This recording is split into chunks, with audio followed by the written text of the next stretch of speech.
반갑습니다. 명절은 잘 지내셨습니까? 어제 오늘의 본문을 묵상하면서 예전에 어떤 일이 생각났습니다. 어제 오늘의 내용을 따라서 실천하고 적용해 보려고 했던 일입니다. 제가 아니고 제가 아는 어떤 사람 이야기입니다. 자신의 결혼식 피로연잔치에 그린들을 초대하고 싶었습니다. 피로연 식당은 중소도시의 어느 면옥으로 가격대가 있었습니다. 그린들의 반응이 무엇이느냐 하면 별 사람을 다 보겠다, 못 믿겠다, 격에 맞지 않는 그런 데는 가지 않겠다, 남의 결혼식을 망치고 싶지 않다, 그런 식당에 가면 음식이 넘어가지 않는다, 정 그러면 음식을 갖다 달라, 그런 반응들을 보였던 것으로 기억합니다.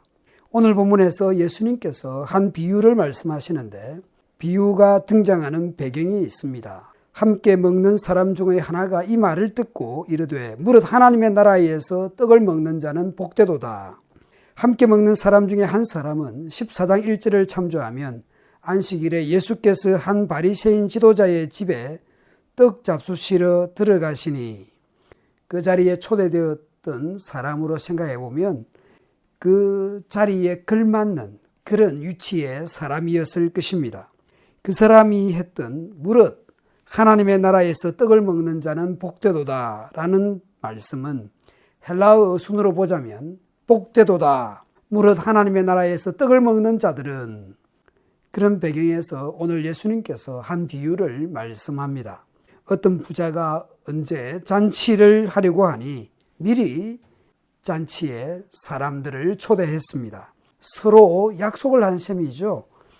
부자이니까 그 격에 맞는 손님들을 초대했을 것입니다. 그런데 막상 그 잔치날 되어서는 초대를 거절했다라는 것이죠. 거절한 몇몇 이유들이 있습니다. 이유와 변명은 그럴듯합니다.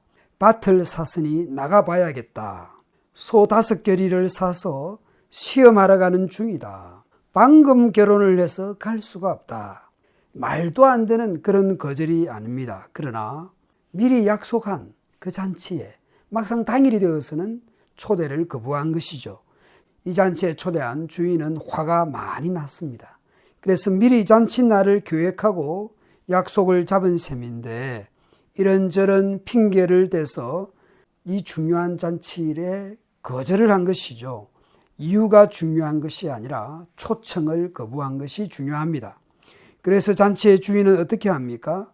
가난한 사람들, 장애인들을 초대하게 됩니다. 중요한 잔치에는 격에 맞는 사람들을 앉힙니다. 그런데 가난한 사람들, 여러 장애인들을 잔치 자리에 데려다가 앉힙니다. 어제 본문의 말씀을 기억하게 합니다. 너는 잔치를 베풀 때에 가난한 사람과 불구자와 절뚝발이와 소경들을 초대하여라. 그러면 그들이 너에게 갚을 것이 없으므로 너에게 복이 될 것이다. 이것은 의로운 사람들이 부활할 때 하나님이 너에게 갚아주실 것이기 때문이다. 어제 말씀대로 진행을 하고 있습니다. 그래도 자리가 비어있자 잔치의 주인은 예상 밖의 사람들을 또 초대합니다. 아직도 자리가 남았습니다. 너는 큰 길과 시내 변두리로 나가서 사람들을 억지로라도 데려와 내 집을 가득 채워라. 여러 가지 이유로 공동체 안에 들어올 수 없는 사람들까지 데려오도록 합니다. 그들이 거절을 했겠죠. 겁나잖아요. 만약에 나병 환자라든지 유출병 환자라든지 혹은 이방인이라서 공동체 안으로 들어올 수 없는 사람들, 울타리 안으로 들어올 수 없는 사람들, 그래서 괜히 그런 성한 사람들 중요한 잔치에 갔다가 무슨 봉변을 당할지 모르지 않습니까? 내가 그런 자리에 왜 가냐고. 그 이상한 잔치이고 이상한 초대라고 생각할 수 있습니다. 나 같은 사람 불러갈 이유가 없다고 생각할 거잖아요. 그래서 잔치 주인은 어떻게 하라고 말합니까? 개역 개정판에서는 강건하여, 현대인은 억지로라도 데려오게 합니다. 강제로 데려오도록 합니다. 초대든 강제든 데려다가 앉힌 이 잔치집 주인은 어떤 사람일까요? 초대든 강제든 데려다가 앉힌 이 사람들의 면면을 보십시오. 가난한 사람, 불구자, 장애인이죠. 소경, 쩔뚝발이 그런 사람들입니다. 큰 길과 시내 변두리로 나가서 그냥 사람들을 데려옵니다. 이 사람들의 모습을 보면 나사렛 회당에서 예수님께서 이사야서의 말씀을 인용하면서 메시아 선언을 했던 그 말씀이 생각납니다. 그 말씀에서 나타나는 사람들과 오늘 잔치 자리에 초대되거나 강제로 데려다가 앉힌 사람들과 비슷한 사람들이 많습니다. 누가복음 4장에 보면 가난한 사람들, 포로된 자들, 눈먼 자들, 눌린 자들입니다. 이사야서의 말씀이 너희 귀에 응하였다라고 메시아 선언을 하셨죠. 오늘 본문에서 이 잔치는 이 세상의 일반 잔치와는 전혀 다른 것을 알 수 있습니다. 처음 청함을 받았던 사람들은 막상 잔칫날이 되어서는 이런저런 이유로 청함을 거절했습니다. 그들은 이 잔치를 맛볼 수 없는 것이죠. 초대받은 사람들 입장에서 생각해 보면 처음 초대받았으나 거절한 이들은 유대인들로 보고 그들에 대한 심판적이면서 가난한 사람들, 장애인들, 울타리 넘어 있는 이방인들로 볼 수도 있겠죠. 그런데 제자들, 초대하는 사람 입장에서 이 비유를 보자면 어제 본문에서 말씀하셨던 빈민층, 부정한 계층으로 생각되고 확대되는 것을 볼 수 있습니다. 되갚을 수 없는 사람들입니다.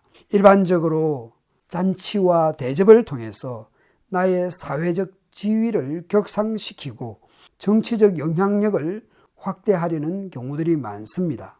내 욕망을 채우는데 이웃들을 동원할 수 있는 것이죠. 서로 격을 맞추고 또한 상부상조하고 또 서로 대접할 것이 있고 대접받으면 또 대접할 것이 있는 그런 잔치들입니다. 좋게 말하면 상부상조인 것이죠. 그런 인생을 살지 않아야 합니다. 하나님을 사랑하고 이웃을 사랑하는 것은 이웃을 동원하여 나를 폼나게 하는 것이 아닙니다. 나를 폼나게 하고 나를 돋보이게 하는 그런 잔치, 명품들을 동원하여 나의 우월감을 조장하고 그렇게 만들어가고 그것을 목표로 해서는 안 됩니다.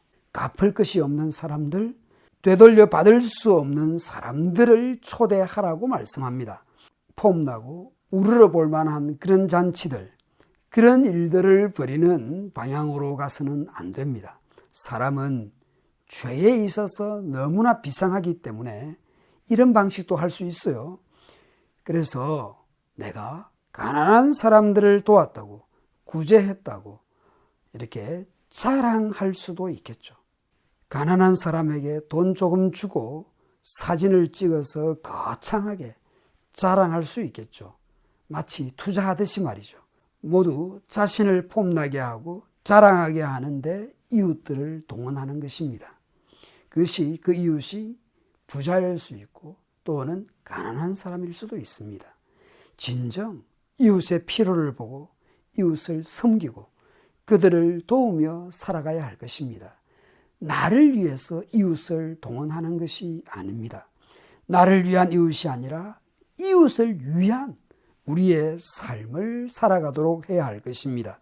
이웃, 다른 사람에게 필요가 되고 도움이 되고 위로가 되고 힘이 되는 그런 좋은 이웃, 선한 이웃으로 살아가도록 합시다.